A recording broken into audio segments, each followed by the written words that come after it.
3। देखिए ना, ये एक प्रॉब्लम, 1 क्या है और 3 क्या है? 3 HCl है शायद। सर HCl 1 और 1 नाइट्रिक एसिड। अच्छा, इसको एक्वा रिजिया को, ये लैटिन वर्ड है, इसको क्या नाम दिया जाता है? एक्वा रिजिया, ये चले इंपॉर्टेंट ऑब्जेक्टिव आ ही गया। हाँ जी, एक्वा सर रिजिया जो है गोल्ड, गोल्ड को डिसॉल्व करने वाला सब्सटेंस। जी, वो तो हमें पता, बिल्कुल ठीक है। ये किसी भी मेटल को, नोबल मेटल्स को डिसॉल्व करता है। ठीक है, अच्छा ये बताएं, एक्वा रिजिया का मतलब क्या होता है? नहीं होता, इसका मतलब कुछ और होता है। तो इसका मतलब, ये इसको रॉयल वाटर कहते हैं। हम so sorry, I am just kidding with you guys. तो ये रॉयल वाटर कहलाता है। ठीक है, ये याद रखिएगा, एक्वा रिजिया का मतलब जो है ना, वो रॉयल वाटर है। तो ये जाबिर बिन हयान थे, केमिस्ट्री के मौजिब। और डेफिनेटली इसके बारे में बड़ी कहानियां मौजूद है, लेकिन अभी उसकी तरफ नहीं जाएंगे हम। तो यही बात, एक बाब अगर वो इल्म के मोती किताब है अपने आबा की, जो देखें उनको यूरोप में तो दिल होता है सी पारा। तो लिवॉइजर वाज द पर्सन जिसने 50 ईयर्स की एज में ये मॉडर्न केमिस्ट का फादर बन गए। मैटर क्या चीज है? कोई भी चीज जिसको आप टच कर सकते हैं। Anything occupy space, possess mass, and it can felt by anyone. More of our sense organ is called matter. Simple. Solid state क्या है? डिफाइंड शेप होगी और इसमें एक डेफिनेट वॉल्यूम होता है। सॉलिड्स में हम पढ़ेंगे भी, लेकिन याद रखिएगा कि सॉलिड्स की दो टाइप्स हैं, एक अमॉर्फस होती है और दूसरी क्रिस्टलाइन होती है। और अमॉर्फस सॉलिड के अंदर क्रिस्टलाइट्स होते हैं। अब ये क्रिस्टलाइट्स क्या चीज होती है? जो crystalline part of amorphous solid होता है उसको क्रिस्टलाइट्स कहते हैं। लिक्विड स्टेट की है जी, जिसका कोई सेपरेट वॉल्यूम तो होगा लेकिन शेप नहीं होगी। और गैस में कुछ भी नहीं होगा, ना शेप ना वॉल्यूम। ये गैसेस के बारे में हम पढ़ चुके हैं डिटेल में। फ्लोरेसेंट ट्यूब्स में हीलियम गैस होती है।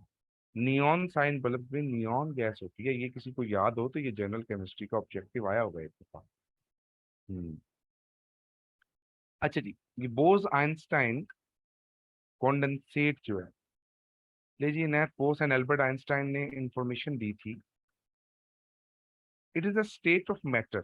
अब देखे ना, ये एक स्टेट ऑफ मैटर है, of a gas of low density gas, boson cool up temperature which is very close to absolute zero. Last time आपको याद हो, मैंने एक प्रोसीजर का नाम दिया था, ए डायाबैटिक डीमैग्नेटाइजेशन। ये उसको रिप्रेजेंट कर रहा है। तो आप बोसन कूल लिक्विड से याद रखें, BOSON, ये एक ऑब्जेक्टिव हम जेन में रख सकते हैं। तो ये बोसन कोल्ड लिक्विड या बोसन कोल्ड अप्स के नाम से याद रखने, जिसमें बहुत लो टेम्परेचर था, -270। इसका पूरा प्रोसीजर MSc में लिखा हुआ है, ए डायबिटिक डीमैग्नेटाइजेशन के नाम से। क्लासिकल थर्मोडायनेमिक्स जो है ना, उसके चैप्टर में आपको ये मिलेगा। तो ये था। अच्छा जी, जी जी जी, श्योर श्योर, बिल्कुल। आप ये जब लेक्चर हमारा 10 बजे स्टार्ट होगा ना रेगुलर, उस वक्त आप पूछ लीजिएगा। मैंने एक वो स्टेट भी, वो बच्चे का मैसेज आ रहा था बार बार अपने एक दोस्त का, तो मैंने कहा चलो मैं लेक्चर स्टार्ट होता है तो फिर बता दूंगा। अच्छा जी, extraction processes of various elements is a pure substance क्या होता है? A single substance matter. ये मैट्रिक वाली चीज है ना, जिसमें एक ही तरह की फिजिकल प्रॉपर्टीज, एक ही तरह के फिजिकल प्रोसेसेस होंगे उसके अंदर, वो प्योर सब्सटेंस कहलाता है ना। इसको सेपरेट नहीं किया जा सकता into different kinds of matter. Element क्या है? Element only contains atoms, helium, beryllium, boron जो है। अच्छा, मेरा क्वेश्चन है, एटम की डेफिनेशन में हम पढ़ते हैं स्मॉलेस्ट पार्टिकल, FSC की बात है। एटम से छोटे तो इलेक्ट्रॉन भी होते हैं, प्रोटॉन भी होते हैं, न्यूट्रॉन भी होते हैं। तो हम इलेक्ट्रॉन, प्रोटॉन या न्यूट्रॉन को स्मॉलेस्ट पार्टिकल क्यों नहीं कहते? जी, एनीबडी जो इसका रिप्लाई कर सके।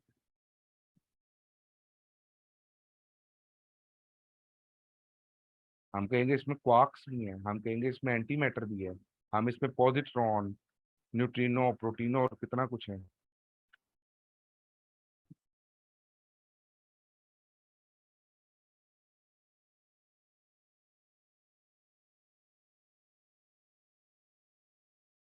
देखिए ना, हमने तो कहा ना मैथ्स, देखें एटम को स्मॉलेस्ट पार्टिकल क्यों कहा जा रहा है, आप तो कह रहे हैं ना फंडामेंटल पार्टिकल्स तो हैं, लेकिन हम स्मॉलेस्ट पार्टिकल क्यों कहते हैं? हम इलेक्ट्रॉन का मास जानते हैं 9.1 × 10⁻³ किलोग्राम, हम इसको स्मॉलेस्ट पार्टिकल क्यों नहीं मानते? फंडामेंटल पार्टिकल और स्मॉलेस्ट पार्टिकल में क्या फर्क है, चलिए ये बताएं। ये बड़ा इंटरेस्टिंग क्वेश्चन है, ये बच्चा पूछता है एफएससी में, जो थोड़ा सा पढ़ने वाला हो। वो मेरे पास सुपर मॉडल सेक्शंस होते हैं पंजाब कॉलेज के, मोस्टली वहां पे पहले भी थे, तो वो उधर सारे बच्चे ही, इस बार तो है 1100 में से 1100 वाले ही थे सारे, तो वो पूछते हैं इस तरह के सवाल हमसे उधर। तो ये बड़ी इंटरेस्टिंग चीज है भाई, फंडामेंटल में और उसमें फर्क क्या है ये देखना।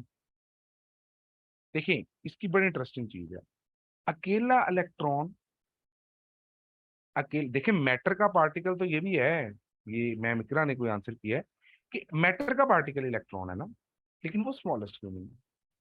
चले देखिए, इलेक्ट्रॉन है, प्रोटॉन है, न्यूट्रॉन है, पॉजिट्रॉन है, कोई भी है, वो अकेले कुछ नहीं है, उनकी आइडेंटिटी एक खास शेप में जाने के बाद वाज़ेह होगी, एक खास अरेंजमेंट में वाज़ेह होगी।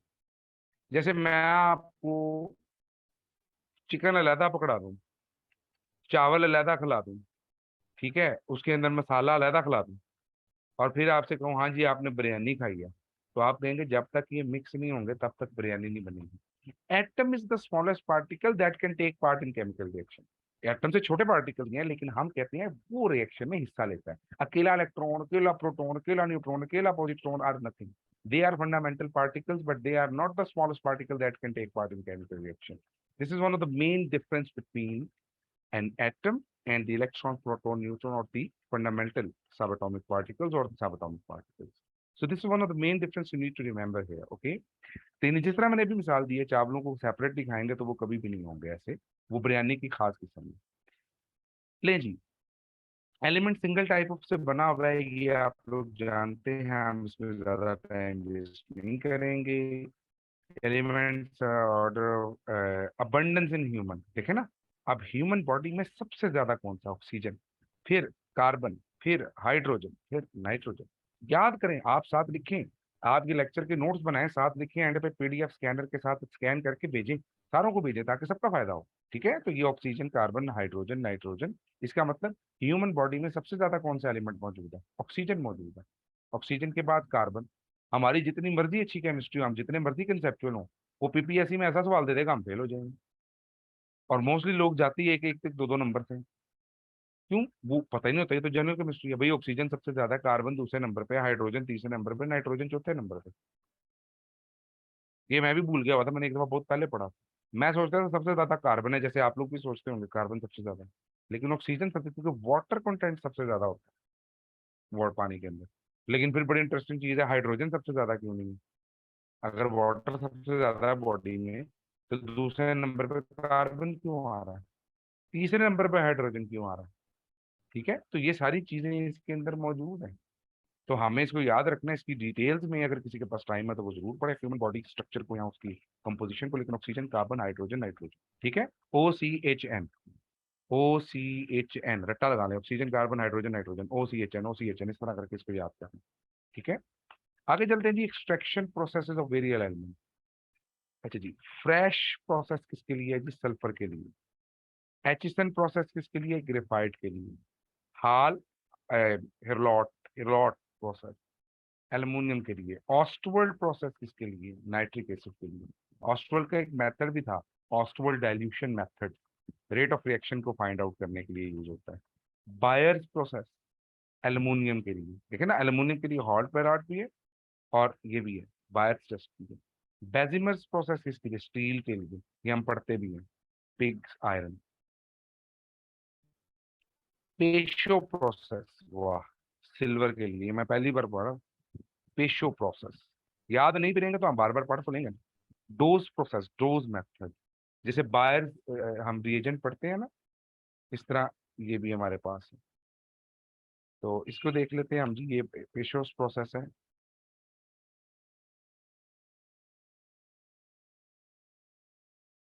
ओके जी, इसके बाद देखें जी, पिटजीनियन प्रोसेस मैग्नीशियम के लिए।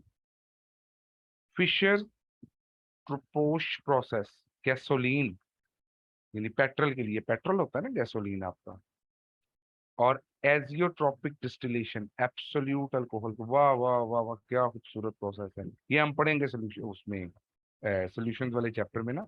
एजियोट्रोपिक, जियोट्रोपिक और एजियोट्रोपिक मिक्सचर, और एजियोट्रोपिक डिस्टिलेशन, डिस्टिलेशन जो है ये एब्सोल्यूट अल्कोहल को सेपरेट करती है। तो इस प्रोसेसेस को बार बार पढ़ना पड़ेगा, ये वैसे नहीं याद होंगे आपको। जब एंड वाले पेपर में जाना है तो जनरल केमिस्ट्री तो यही है ना, वो इसी में से कोई चीज हमसे पूछ लेगा। एक भी हॉट प्लॉट प्रोसेस याद रख ले, अमोनियम के लिए ऑक्सफोर्ड नाइट्रिक एसिड कॉमन है ना, स्टील के लिए वेजिमर है। पेशो प्रोसेस, रेशो से याद रखने, कोई रेशो प्रोसेस होता है जिसको पेशो प्रोसेस पढ़ते हैं सिल्वर के लिए। एजियोट्रोपिक डिस्टिलेशन एब्सोल्यूट, बार बार पढ़ने से ऐसी चीजें आपको याद होंगी। रट्टा जिसका जितना अच्छा हो फिर वो कर ले। ले जी, तो यहाँ तक किसी का कोई क्वेश्चन है, कुछ छोटा मोटा अगर ज़हन में आ रहा है तो एनीबडी चैट बॉक्स में बता दें।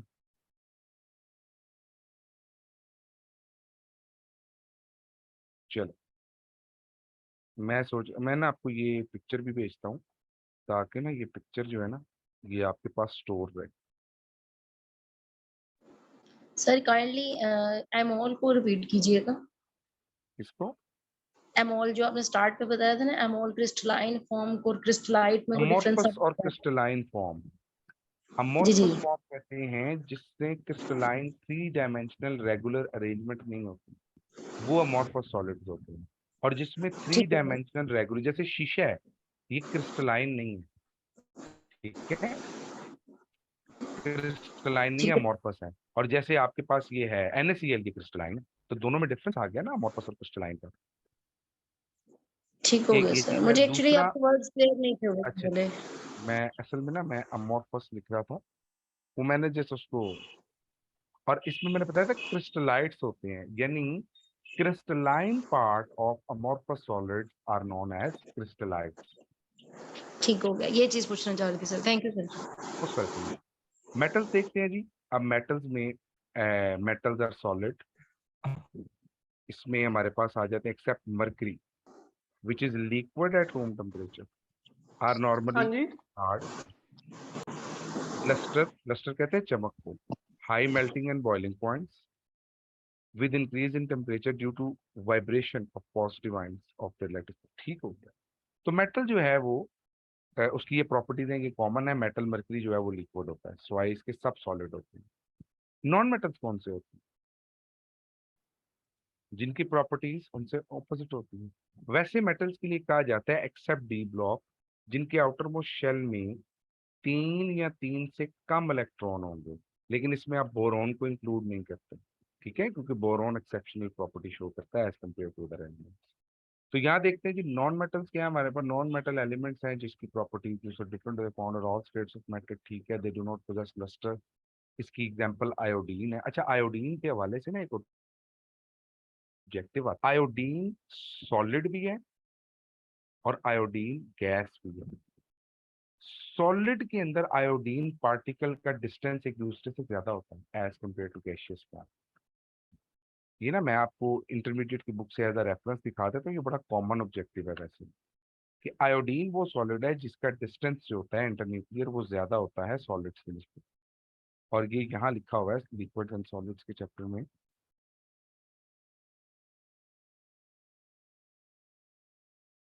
मोलेकुलर सॉलिड्स में आएगा।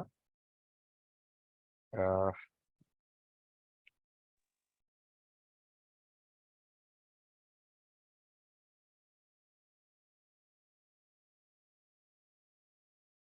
ये डिस्टेंस मैं इसलिए दिखा रहा हूँ क्योंकि वो हमसे पूछ सकते हैं, क्वेश्चन है ना, ये बड़ा कॉमन है। तो जो पेपर बनाने वाले जाते हैं ना वो मोस्टली हमारे इसी तरह से कॉलेज से लोग गए होते हैं कि मोलेकुलर सॉलिड्स को, सॉरी लास्ट में ये। अब यहाँ अगर आप नोटिस करेंगे ना, तो आयोडीन आयोडीन का बॉन्ड डिस्टेंस 271 है, गैसियस स्टेट में 266 है। तो आयोडीन का स्ट्रक्चर गैसियस और दूसरी स्टेट में डिफरेंट है, ये याद रखना। 271.5 एंड 266.6, 271.5 266.6। तो ये आयोडीन जो है ये नॉन मेटल है, सॉलिड में 271.5, गैस में 266.6। ये एक ऑब्जेक्टिव है जो हमें याद रखना है।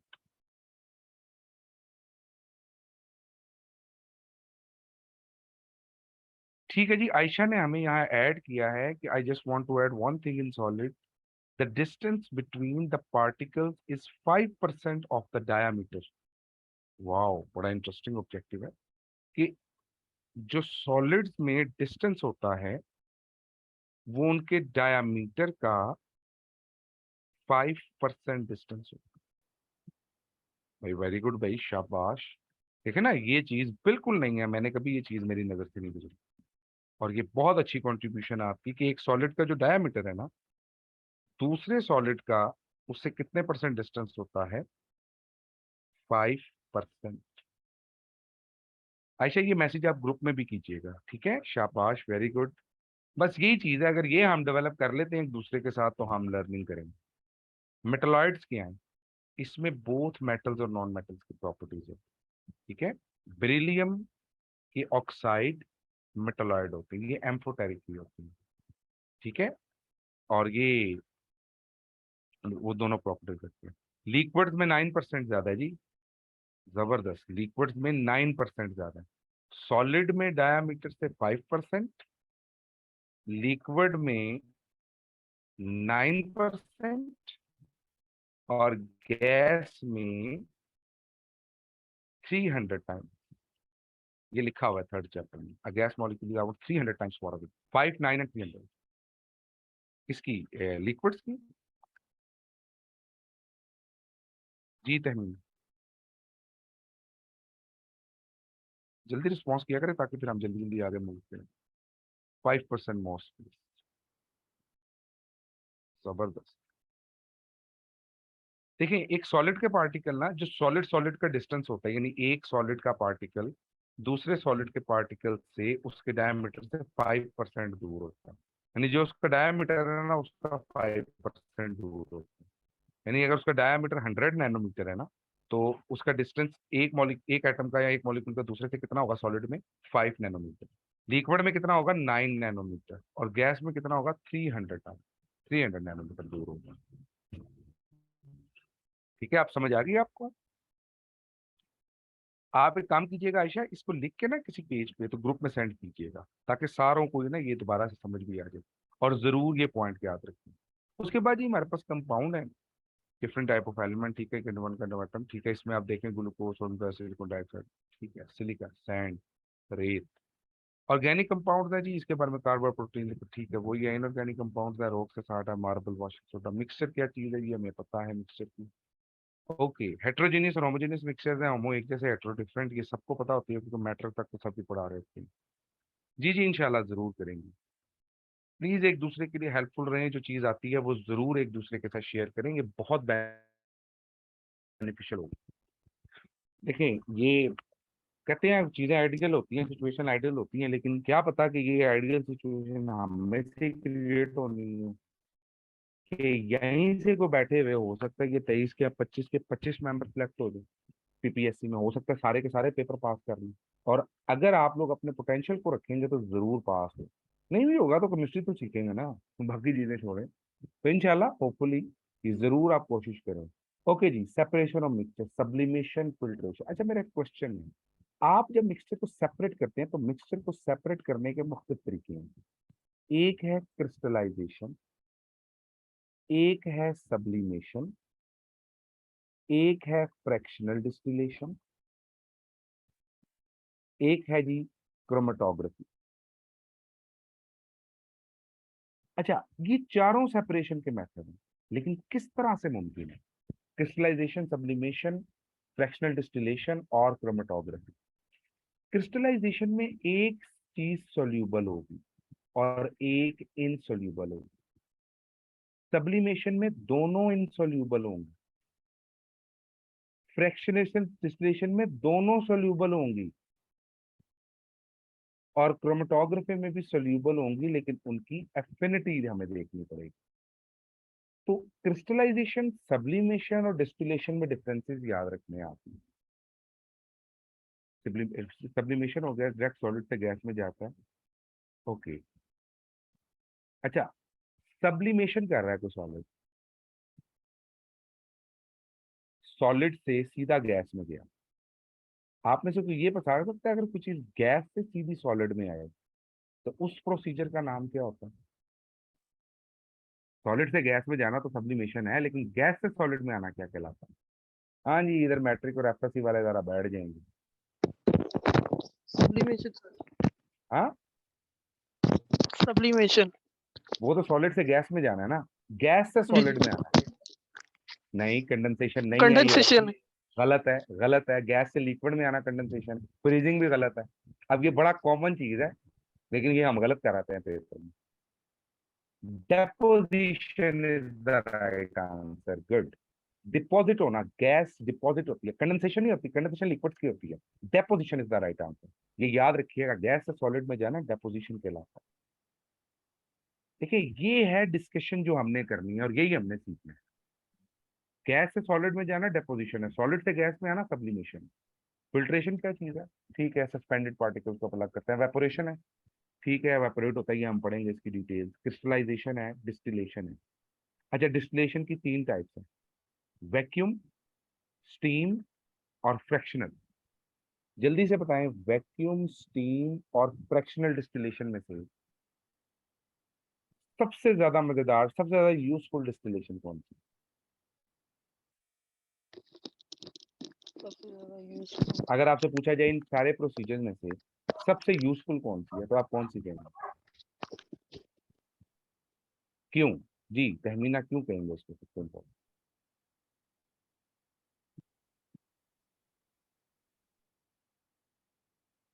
वैक्यूम। जी इकरा, क्यों वैक्यूम क्यों कहेंगे? आप माइक अनम्यूट करके बोलें, आपकी अपनी क्लास है, तो इससे क्या फायदा होगा? हमें क्या फायदा होगा? सर, इससे फायदा ये होगा कि जो बॉइलिंग पॉइंट है वो जल्दी अचीव हो जाएगा। उसका और हमें क्या जो फायदा होगा?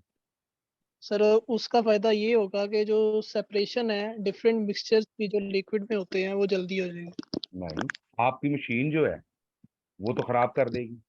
नहीं, कंटेमिनेशन की बात ही नहीं है। देखो, मशीन है आपकी, आप जितना मशीन लगा के वैक्यूम क्रिएट कर रहे हैं, आप एनर्जी भी तो कंज्यूम कर रहे हैं ना उसमें। अगर आप में से कोई इंडस्ट्री में यहाँ जॉब करता है तो उसको पता होगा कि आपने कॉस्ट इफेक्टिवनेस भी तो देखनी है ना। आप जब वैक्यूम डिस्टिलेटर को चलाते हैं, आपने देखा वो कितना हैवी करंट अब्जॉर्ब करता है। जी जी। हम लेबॉर्ट क्यों, वैक्यूम क्यों इंपॉर्टेंट है? ये बड़ा इंटरेस्टिंग क्वेश्चन है। नेचुरल प्रोडक्ट का बंदा है इधर कोई जिसने नेचुरल प्रोडक्ट पे काम किया हो, आइसोलेशन पे काम किया हो, या ऑर्गेनिक सिंथेसिस पे काम किया हो? काम नहीं किया लेकिन कोर्स पड़ा हुआ है एक। चलें, without wasting this time, why vacuum distillation is important? कई चीजों का मेल्टिंग पॉइंट या उनका बॉइलिंग पॉइंट और डीकम्पोजिशन टेम्परेचर सेम होता है। अब वो चीज जहां पर फ्रैक्शनली डिस्टिलेट होगी वो अकॉर्डिंग टू इस बॉइलिंग पॉइंट होगी ना, तो जब आप उसके बॉइलिंग पॉइंट पर जाएंगे वो डिकम्पोज हो जाएगी। तो आप बजाय इसके उसको सेपरेट करें, आप उसे डिकम्पोज कर देंगे। घर में चाय बनाता हो ना कोई, अजीब जज्बों से मोहब्बत में उबाली चाय, है, तुमने भी कभी है चाहतों वाली चाय। अब आप चाय जब पीते हैं ना, आप दूध को लाइट गर्म करें, टी बैग्स का वो टेस्ट नहीं आता। आप टी बैग डालें दूध में और आप उसी टी बैग की पत्ती को निकाल के चाय में उबाल के पिए, दोनों का टेस्ट डिफरेंट होगा, क्योंकि फाइटोकेमिकल जो है वो सारे के सारे उसमें डिस्ट्रॉय हो जाते हैं। आपको कंडीशन लगानी पड़ती है। मैं एक्चुअली जाती तौर पे एक natural product chemistry, organo analytical chemistry में जो मेरा काम है वो यही है। और मैं इसमें आपको दिखाता हूँ कि आपके पास जो कंपाउंड्स होते हैं, ये क्योंकि मेरा अपना काम है, मैं इसलिए इसको बहुत अच्छे तरीके से जानता हूँ कि किस तरह से मॉलिक्यूल्स डिस्ट्रॉय होते हैं। कंटेमिनेशन होना ना होना वो आपकी कंडीशंस पे, लेबोरेटरी कंडीशंस पे, टेक्निक्स पे या बाकी चीजों पे डिपेंड करती है, लेकिन इस पे डिपेंड नहीं करता। ये मैं आप लोगों के साथ एक चीज शेयर करता हूँ, ये आर्टिकल ही आप लोगों के साथ शेयर करने लगा हूँ। इसमें असल में मैंने यहाँ पे सारे वो ही निकाले थे जो फाइटोकेमिकल थे। मैं आपको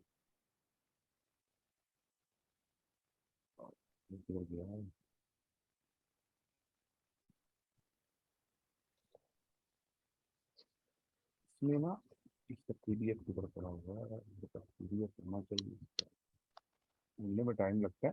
असल में मैं आपको वो ग्रुप दिखाना चाह रहा हूँ जो डिकम्पोज हो जाते हैं एट दैट टाइम।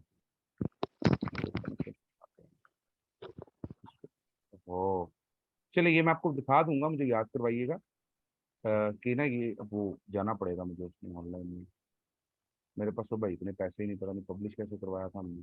अच्छा खैर, तो जो फाइटोकेमिकल्स है ना, जो उनके स्ट्रक्चर्स होते हैं, आपने देखा हो कभी मेडिसिनल प्लांट्स को ऐसे यूं बड़े बड़े स्ट्रक्चर्स होंगे उसके, अजीबोगरीब सी शक्लें, उनके जो एस्टर ग्रुप्स होते हैं, जो उसके अंदर ये कार्बोक्सिलिक एसिड ग्रुप्स होते हैं, ये सारे के सारे डिस्ट्रॉय हो जाते हैं।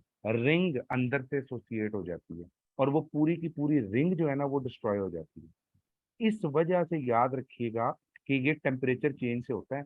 और इसके लिए हम अभी जो एक रिसेंटली रिव्यू कर रहे थे, मैं वो भी आपको दिखाता हूँ, ये आपको हमेशा याद रहेगा, आप भूलेंगे नहीं कभी, कि किस तरह से ये जो हमारे फाइटोकेमिकल्स है ना ये डिस्ट्रॉय होते हैं या किस तरह से इनके अंदर प्रॉब्लम आती है। तो ये इसके बाद हम इसको 2-3 मिनट और देंगे और उसके बाद हम अपने रेगुलर लेक्चर की तरफ चले जाएंगे। तो याद रखें कि जब कभी आप लो टेम्परेचर पे चीजों को बॉयल करते हैं तो वो डिकम्पोज नहीं होते हैं, वो बॉयल हो जाते हैं। Boiling is actually associated with vapour pressure. ठीक है, ये यहाँ देखें, ये आर्टिकल में हमने फाइटोकेमिकल प्रोफाइल डेवलप की थी। ये मैं लिख रहा था, अभी इंशाल्लाह ताला इसको मैं मजीद अच्छा करके तो पब्लिश करवाऊंगा। अब आप इसमें देखेंगे कि जहां पर हमने फाइट, ये देखेंगे ये इसके ना फाइटोकेमिकल्स हैं, ये स्ट्राइचीन, ब्रूसीन और इस तरह के सारे, आइसाजीन। अब आप देखेंगे ऑर्गेनिक केमिस्ट्री के जो एक्सपर्ट हैं इधर बैठे हुए, जिन्होंने रेट्रो पढ़ा हुआ है, ये देखें, ये कल भी मैं आप लोगों को दिखा रहा था, ये प्लांट के अंदर कन्वर्जन हो रही है। एक ही कंपाउंड के डिफरेंट ग्रुप्स जो हैं, यहाँ देखिए, एक ग्रुप टूटा, ये वाला, उससे ये भी बन गया, उससे ये भी बन गया, उससे ये भी बन गया, इसका यहाँ से बॉन्ड ब्रेक किया, इधर OH आ गया। जब आप वाटर के अंदर डाल के इसको हीट कर रहे हैं, आपके अंदर जो लेबोरेटरी इक्विपमेंट है वो कोई मेटल है या कोई शीशा है या कोई भी चीज है, आप ये देख रहे हैं ग्रुप्स कहाँ से बाइंड हुए, कहाँ से टूटे, कौन सा ग्रुप किस में कन्वर्ट होता जा रहा है। एक ही कंपाउंड डिफरेंट कंपाउंड में कन्वर्ट हो गया, असल बेस कंपाउंड ये था, और ये देखें कितने डिफरेंट कंपाउंड्स में कन्वर्ट हुआ जस्ट ड्यू टू हीट, और ये प्लांट ने खुद से कन्वर्ट किया। और ये सारे के सारे एंटी कैंसर हैं, याद रखिएगा। ये जब इंशाल्लाह ताला ये पब्लिश होगा ना तो आपको मैं इंशाल्लाह जरूर सेंड करूंगा। इसमें आप सिर्फ रेफरेंसेस देखेंगे ना, तो जो रिव्यू है आर्टिकल्स को समझते हैं, 144 रेफरेंसेस है, 200 इसमें और अभी रेफरेंसेस ऐड करने हैं हमने। तो ये सारी की सारी वर्किंग जो होती है ना टेम्परेचर चेंज की वजह से होती है। ये जस्ट इन्फॉर्मेशन के लिए बता रहा था। अच्छा, क्रोमेटोग्राफी को हम डिटेल में पढ़ने वाले हैं। बस 1 मिनट दें मुझे, मैं जरा पानी पी लूँ और फिर हम अगली क्लास इंशाल्लाह स्टार्ट करते हैं। ठीक है, तो आज के लिए हम इसको यहीं तक रखेंगे।